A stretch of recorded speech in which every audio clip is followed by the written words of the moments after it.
Happy holidays and Merry Christmas, everyone. This is Ricky Walters. I'm your mortgage wise guy. He's the mortgage wise guy, wise guy. Welcome to the market update for today, December 18th, 2025. Hope you're all having a good holiday season. And we're talking about the latest inflation as well as government BLS jobs report data. If you are paying attention, you know that the government shutdown caused these reports not to come out in October and November. So they are now combined in one report. And you can see in October, we actually lost 105,000 according to this report and gained 64,000 in November versus 45,000 estimated for the gain.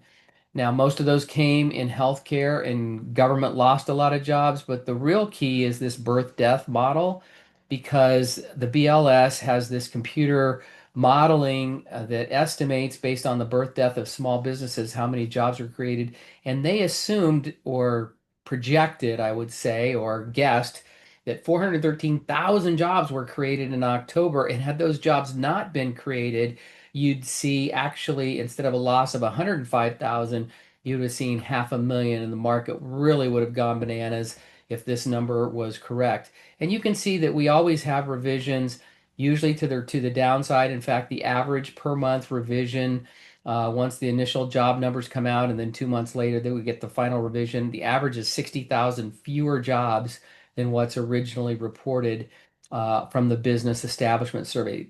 There's a second part to this survey, and that is the household survey. That's where we get the actual unemployment rate. And we saw the unemployment rate rise from 4.4 to, because this is rounded, it to 4.6. We saw what's really interesting in this part of the survey as well, that they actually do call a section of households and ask if you've gained or lost a job. All the jobs that have been lost are really in full time, and they basically are switching full time for part time. So that's showing a lot of weakness in the job market. You can see the unemployment rate since the beginning of the summer, June, July, has pretty much gone directionally straight up. And I'm sure the Fed is starting to pay attention to this, even though some Fed members recently, before this came out, the last day or two, have been saying the job market is solid, which is a joke. It's not solid by any metric or measure.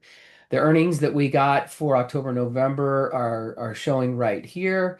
And then this is our Fed Governor Stephen Miran. He was on CNBC earlier this week, and he says inflation is overstated. Well, why is that? So this is the second thing that the Fed looks at besides jobs. And he said, well, there's a significant delay in true rental inflation data, which is very true.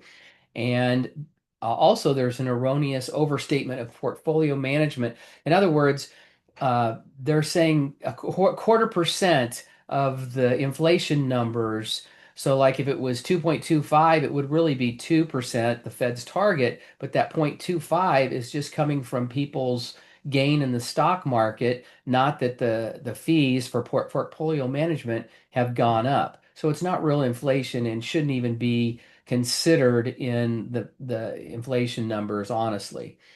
So here you go. Here's the report that came out today, Consumer Price Index. Very good numbers, excellent numbers, actually. The market was expecting 3%, which is where it was the last time we got the report. It came down on the headline to 2.7. Similar story on the core. It went from 3% down to 2.6, even lower than what was expected. So these are wonderful numbers about inflation and are showing that the tariffs that everybody was worried about really have not hurt us.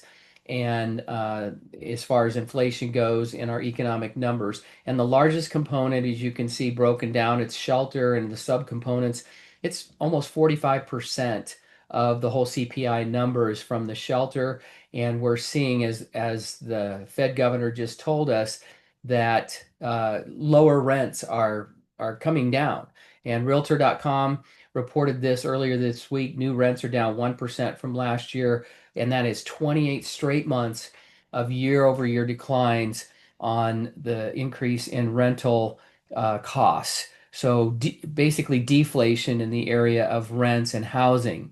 So This is all great news for our industry, for mortgage and real estate.